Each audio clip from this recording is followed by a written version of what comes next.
विजय परमार ने किया सेक्टर 7 के हाउसिंग बोर्ड कॉलोनी में अपने कार्यालय का उद्घाटन।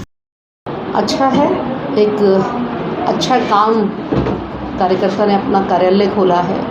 उस कार्यालय में कुछ अच्छे काम होंगे, लोगों की मदद होगी, जनसंपर्क भाजपा का बढ़ेगा। बहुत बहुत आपके चैनल के माध्यम से भी और मैं स्वयं भी आई हुई हूँ, तो मैं विजय परमार को बहुत बहुत शुभकामनाएं देती हूँ अच्छे काम के लिए। और पार्टी का इससे विस्तार भी होगा, क्योंकि एक जगह जब लोगों को ये पता लग जाती है कि ये कार्यालय है तो लोगों को संपर्क करने में आसानी रहती है। तो मेरा बहुत बहुत साधुवाद है विजय को। मैम, जिस तरह पार्टी आज युवाओं को आगे बढ़ाने पे फोकस कर रही है, तो इस तरह का कहना है आपका? युवा देश की रीढ़ की हड्डी है और जिस पार्टी के साथ युवा जुड़ा होता है वो पार्टी वैसे ही मजबूत हो जाती है। और आज हिंदुस्तान की 35% आबादी युवा है, तो इसलिए ये युवाओं का देश है और युवाओं को आगे बढ़ना भी चाहिए और युवा आगे बढ़ भी रहे हैं। आज हर स्थिति में आप देखें तो आज देश का युवा देश में, चाहे वो खेल का माध्यम है और परचम फहरा ही रहा है देश का, और युवाओं पे ही उम्मीद की जाती है। देश निर्भर भी युवाओं पे करता है। तो आज के जो युवा हैं जो कार्य कर रहे हैं, उनके लिए क्या मैसेज होगा आपका? संदेश तो युवाओं का जा ही रहा है देश भर में। आज जो खिलाड़ी है वो युवा ही तो है, और युवा आज अपना हमारा देखिए आप तो वो चाहे वो साइंटिस्ट है, चाहे वो राजनीतिक क्षेत्र में है। युवा मोर्चा के अध्यक्ष कितने यंग हैं जो एमपी बने और आज वो राष्ट्रीय अध्यक्ष हैं। अब युवा संदेश हर क्षेत्र में अपना अलग अलग तरीके से दे रहा है। और मैंने कहा ना, ये युवाओं का देश है और युवाओं की भागीदारी जिस देश में आगे बढ़ के हो जाती है, चाहे वो राजनीतिक है, चाहे वो सामाजिक है, चाहे वो कोई भी क्षेत्र है, साइंटिस्ट हो गए, हमारे डॉक्टर्स हो गए, देश आगे बढ़ता है। उन्हीं के कंधों पे देश आज आगे की तरफ बढ़ रहा है। महिला सशक्तिकरण को लेकर आपका क्या कहना है?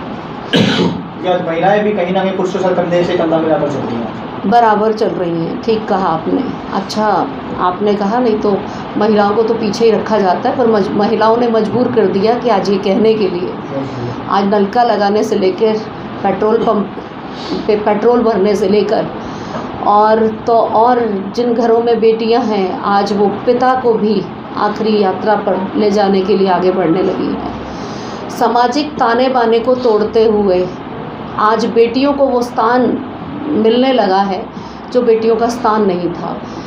अपने सामाजिक क्षेत्र की बात करें तो बेटियों के लिए एक सीमा थी, और अगर हक की बात करें तो आज भी बेटियां खुद आगे बढ़कर अपने हक को छीन रही हैं, अव्वल आ रही हैं, चाहे वो इंटरव्यू का माध्यम हो, चाहे वो एग्ज़ाम का माध्यम हो। अभी हक मिलता नहीं है, हक छीनना पड़ रहा है। पर सामाजिक ताने बाने में जो बदलाव आया है वो बहुत सुंदर बदलाव है।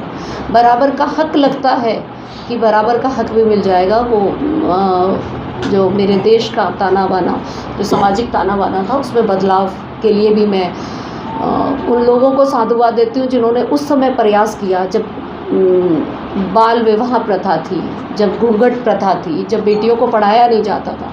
जिन लोगों ने प्रयास किया उस समय, उस प्रयास में अब लगता है कि वो प्रयास अब फलीभूत होता जा रहा है। कहीं ना कहीं आज भी थोड़ी बहुत समस्याएं हैं दहेज प्रथा को लेकर और यौन शोषण को लेकर, तो वो थोड़ी समस्या कहीं ना कहीं आज भी रह जाती है। देखिए, ये तो जो यौन शोषण वाली बात है, ये तो मानसिक बीमार लोग हैं जिनकी मानसिकता बदलने के लिए समाज को एकजुट होना पड़ेगा।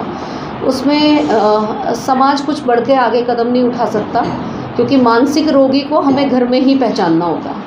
क्योंकि समाज में जब पता लग जाए, मान लो कोई किसी ने छोटी सी गलती की बचपन में की, तभी समाज को अलर्ट हो जाना चाहिए, तभी परिवार को उससे ज़्यादा पहले अलर्ट हो जाना चाहिए। ये एक ऐसी बीमारी है जिसका निदान हम परिवार के लोग कर सकते हैं, समाज नहीं कर सकता। क्योंकि बच्चा गलती करता है, पहले माँ को पता लगेगा, माँ को नहीं तो पिता को पता लगेगा। जिसको परिवार में पता लगता है उसको इग्नोर ना करें। जैसे बचपन में बच्चा चोरी करता है और चोरी की तो पहली बार इग्नोर हो गई, दूसरी बार इग्नोर हो गई, फिर वो एक दिन चोर ही बन जाता है। ऐसे ही कोई ना कोई हरकत वो बच्चा ज़रूर करता है, और घर में परिवार में आसपास करता है। पता लगते ही उसका इलाज तुरंत करना चाहिए।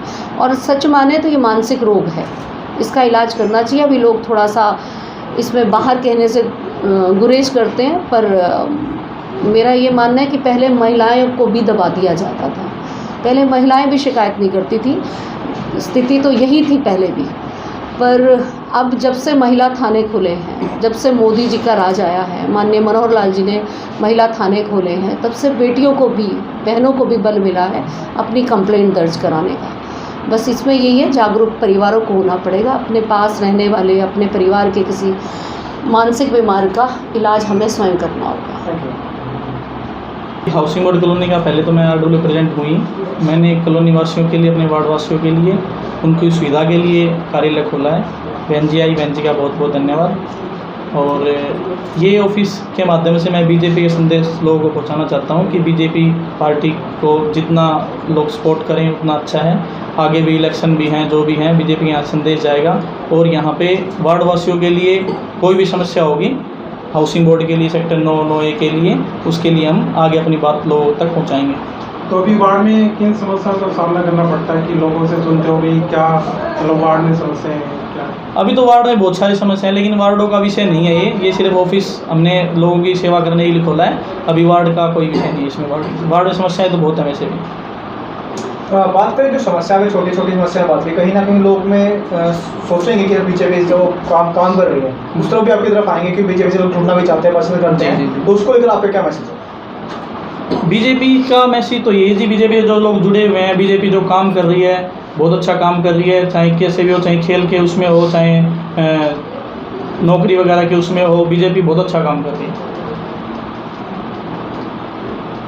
दिवाली पे क्या संदेश देना चाहोगे आप लोगों को?